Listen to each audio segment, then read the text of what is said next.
maka perkataanmu telah taruh dalam hatiku, supaya jangan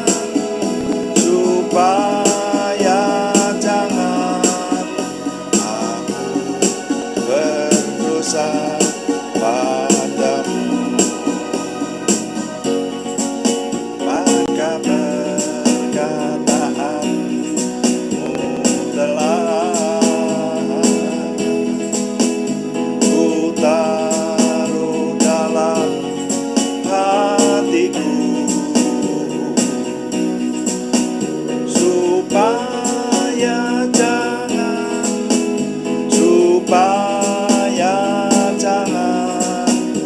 aku berdosa padamu.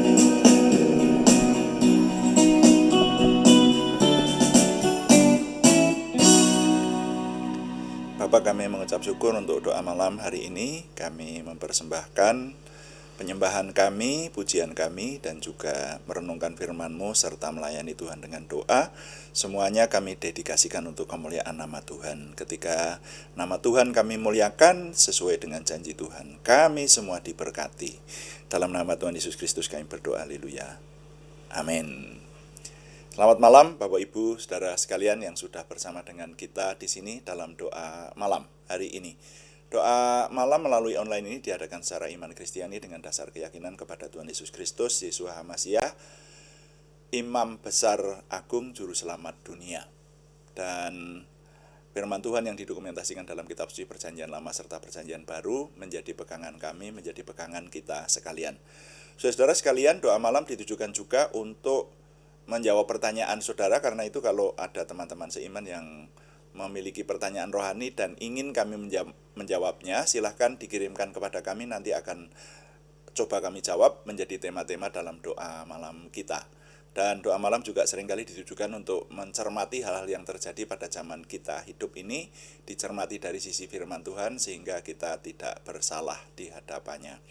Nah, untuk kali ini kami masih ingin menjawab pertanyaan dari Ibu Endah Trilestari di Salatiga. Ini kali ke-10 kami menjawab pertanyaan ini. Jadi kami bagi-bagi ya, karena doa malam memang dibatasi waktunya, sehingga kita ingat pertanyaan Bu Endah bunyinya begini. Di alam akhirat nanti katanya manusia itu diberi rohnya baru, tubuhnya baru, semuanya baru, dan akan dapat berkumpul saling bertemu. Itu sinkronisasinya bagaimana? Kemudian pertanyaan berikutnya, kalau di bumi seorang ditinggal mati oleh pasangannya, kemudian menikah lagi, nanti di alam akhirat apakah mereka bertiga dapat bertemu? Itu penjelasannya seperti apa? Nah, yang lalu saudara-saudara sudah kita cermati, kita mencari suasana akhirat itu, dasar kita adalah firman Tuhan. Kita mencarinya dari sabda Tuhan, tentu saja seperti itu. Nah, judul renungan malam hari ini adalah Suasana Akhirat bagian 10. Suasana Akhirat 10 ya, bagian 10. Subjudulnya Ada Upah Besar. Nah, jadi maju lagi sekarang kita mendapati ada upah besar yang dinyatakan oleh firman Tuhan saja. Nah, yang lalu kita sudah mendapati saudara-saudara dari jawaban yang mulai doa yang pertama sampai ke-9 tentu saja ya. Kita sudah meneliti dari firman Tuhan dan mendapati bahwa yang pertama, akhirat itu adalah sebuah alam atau tempat di mana semua roh manusia akan kembali berkumpul di sana. Lalu yang kedua, kita dapati adalah alam atau tempat yang diingini banyak orang, terutama alam akhirat yang disebut surga atau tempat kemuliaan itu ya. Kemudian yang ketiga adalah suatu alam atau tempat asing dan baru yang tidak pernah timbul dalam hati manusia. Manusia tidak bisa membayangkan alam akhirat itu seperti apa gitu. Makanya kita bisanya hanya meneliti aja sedikit-sedikit yang dinyatakan oleh firman Tuhan itu. Secara global-global ini yang kita dapati, ya toh? Ya seperti ini. Lalu yang keempat misalnya, bahwa ternyata di alam akhirat ada dua tempat, yaitu tempat kemuliaan atau yang biasa disebut surga, dan tempat penghukuman kekal atau yang populer disebut neraka. Kemudian yang kelima, kita jumpai bahwa surga dijelaskan adalah tempat kesukacitaan, tempat kebahagiaan. Jadi tempat yang luar biasa, isinya hanya sukacita saja, kebahagiaan saja, tidak ada kesusahan di sana. Itu yang kelima. Lalu yang keenam, pada akhir zaman atau di akhirat nanti, orang-orang benar dibangkitkan Tuhan dengan tubuh yang baru. Jadi tubuh yang lama sudah mati, sudah jadi debu, tapi diberi tubuh yang baru, seperti itu. Lalu yang ketujuh, di alam akhirat tidak ada perkawinan. Orang tidak kawin dan tidak dikawinkan. Orang hidup seperti malaikat. Itu pengajaran Tuhan Yesus sendiri yang kita terima kemarin ya. Lalu yang kedelapan, kita dapati dari pengajaran Tuhan Yesus bahwa di alam akhirat manusia masih tetap dapat saling mengenal, itu saudara. Jadi walaupun diberi tubuh yang baru, dalam tafsiran saya wajahnya sama, rupa wajahnya sama, hanya lebih berbahagia. Jadi yang cacat mesti tidak mendapatkan tubuh yang cacat, tetapi tubuh yang mulus seperti itu. Lalu yang terakhir, yang kesembilan kemarin, bahwa di alam akhirat tidak dapat berpindah tempat antara surga, neraka, dan bumi, dan dunia kita ini. Ya, kalau yang di surga ya di surga terus, yang di neraka neraka terus, dan tidak bisa kembali ke bumi lalu kembali ke alam akhirat lagi, tidak bisa. Ya, jadi orang yang ada di tempatnya itu tetap ada di tempat itu. Nah, sekarang akan kita cermati bagian-bagian Alkitab di bawah ini. Ada beberapa bagian Alkitab yang akan kita baca, saudara-saudara, Mbak Endah. Saya mengucapkan terima kasih untuk pertanyaannya, dan juga Bu Endah kirim berita kepada kami. Saya mengikuti dengan serius begitu ya. Memang saya rasa setiap kita meneliti firman Tuhan itu sesuatu yang penting semua, saudara. Makanya saya juga mendapati hal-hal yang baru di sini, saudara ya. Jadi kami menjawab pertanyaan itu, kami sendiri belajar. Jadi otomatis pengetahuan saya juga bertambah seperti itu. Nah, gitu saudara ya. Jadi kita meneliti saja, sama-sama mencari. Nah, bedanya hanya saudara tinggal mendengarkan, kalau saya harus belajar, mencari referensi-referensi, dan seterusnya seperti itu. Nah, Tuhan Yesus memberikan pengajaran mengenai kebahagiaan. Bagian ini sering diberi judul ucapan bahagia. Oleh LAI diberi judul ucapan bahagia. Itu di Matius pasal 5, saudara ya. Nah, itu ucapan bahagia.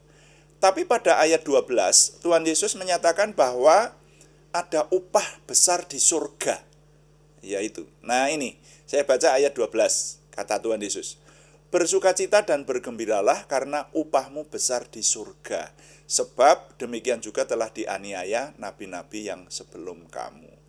Ya, sebelum ini ayatnya berkata, berbahagialah orang-orang yang dianiaya oleh karena kebenaran, oleh karena nama Tuhan Yesus Kristus, karena upahmu besar di surga. Nah, perhatikan upah besar. Nah, kemudian kita lihat lagi di bagian lain Alkitab, ini pengajaran Tuhan Yesus yang sama mengenai kebahagiaan, tapi ada di Injil Lukas. Injil Lukas pasal yang ke-6 ayat yang ke-23. Firman Tuhan berkata begini, bersukacitalah pada waktu itu dan bergembiralah, sebab sesungguhnya upahmu besar di surga. Nah, upahmu besar di surga. Karena secara demikian juga nenek moyang mereka telah memperlakukan para nabi. Ya, ini perikop yang sama. Nah, saya mencermati kata upah itu di situ berasal dari kata aslinya bahasa Yunani, yaitu mithos. Mithos, kayak gitu. Kata ini sesuai kamus diartikan pahala, gaji, atau balasan. Nah, kemudian minta maaf, ini saya agak mengajak saudara-saudara meneliti dari bahasa aslinya. Ya. Sedangkan kata besar, tadi kan kita jumpai upahmu besar. Kata upah dari kata mithos, pahala. Tapi Kata besar itu berasal dari kata Yunani polus. Sesuai kamus, bahasa Yunani itu artinya banyak, besar, kuat, hebat, sungguh-sungguh, dengan keras, sangat, nyaring, sering, segera, dan lama. Jadi satu kata ini dalam bahasa Indonesia bisa diterjemahkan semacam itu. Makanya di terjemahan yang lain, ayat-ayat tadi yang kita baca tadi bukan disebut upahmu besar di surga, bukan seperti itu, tapi disebut pahalamu banyak di surga. Seperti itu. Nah, saya menerima bahwa pada zaman akhir besok perbuatan setiap orang akan diperhitungkan. Akan diperhitungkan dan dibawa kepada keadilan Tuhan. Kita ingat di kitab Pengkhotbah pasal 12 ya. Ayat yang terakhir di kitab Pengkhotbah itu mengatakan begini. Akhir kata dari segala yang didengar ialah takutlah akan Allah dan berpeganglah pada perintah-perintahnya. Karena ini adalah kewajiban setiap orang. Karena Allah akan membawa setiap perbuatan ke pengadilan yang berlaku atas segala sesuatu yang tersembunyi, entah itu baik, entah itu jahat. Jadi akhir kata dari segala yang didengar di kitab Pengkhotbah, pengajaran itu intinya adalah memberitahukan bahwa nanti segala hal bahkan sampai yang tersembunyi pun akan dibawa ke pengadilan. Entah itu baik, entah itu jahat. Nah, sehingga dengan demikian pengadilan itu sebetulnya bagi orang-orang benar adalah sesuatu yang menyenangkan. Karena apa? Karena di pengadilan itu rupanya besok akan ditetapkan upah, ya toh?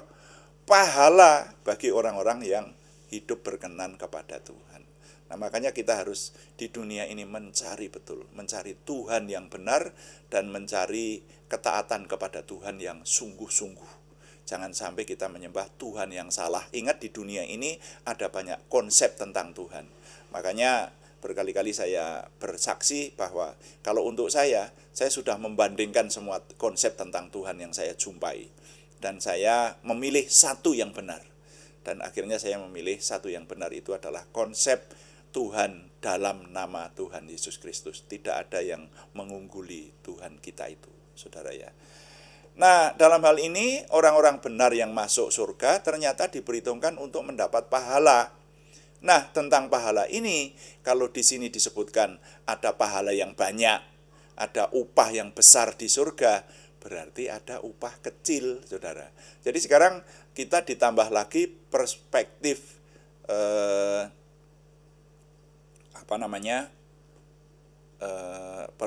perspektif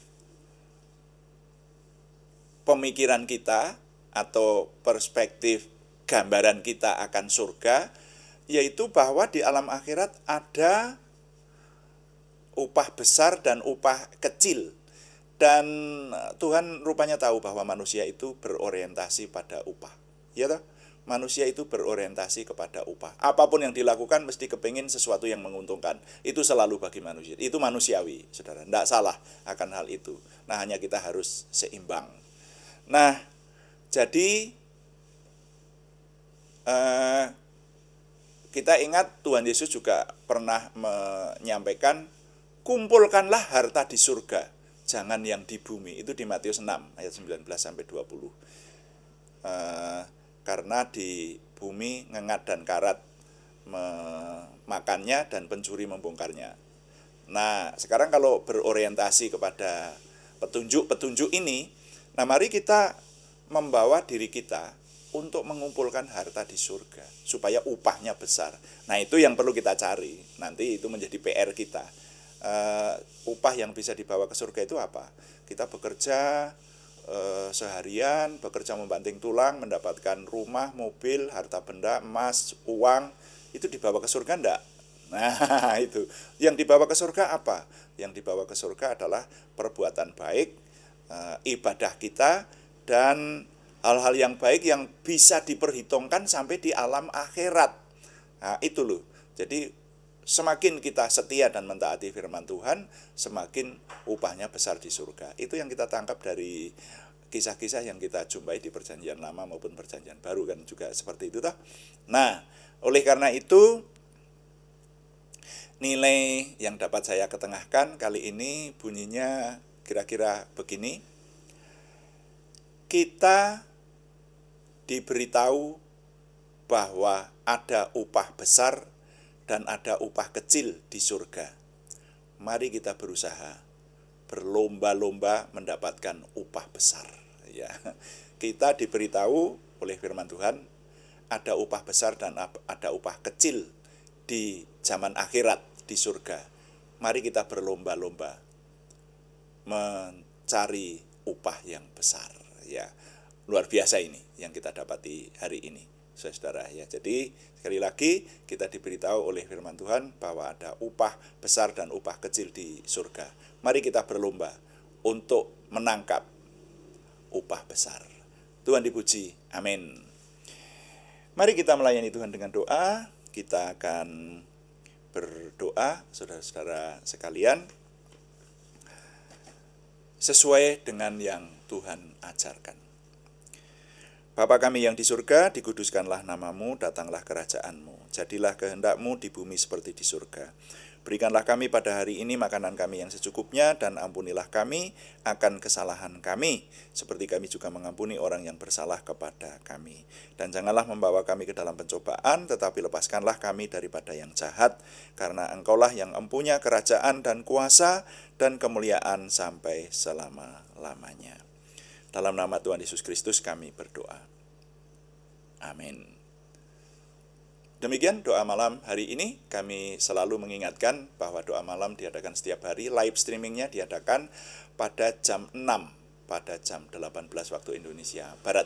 Dan ada juga doa pagi yang diadakan setiap hari juga, hari Senin sampai Sabtu, setiap jam 5 pagi, saudara-saudara sekalian. Saudara yang mau mengikuti live streamingnya, silahkan mencari di channel kami pada jam-jam tersebut.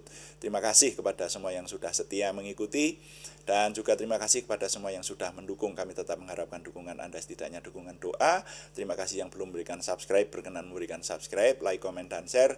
Bagikan kepada teman-teman lain sehingga lebih banyak lagi yang diberkati bersama dengan kita. Selamat malam, Tuhan memberkati. Amin.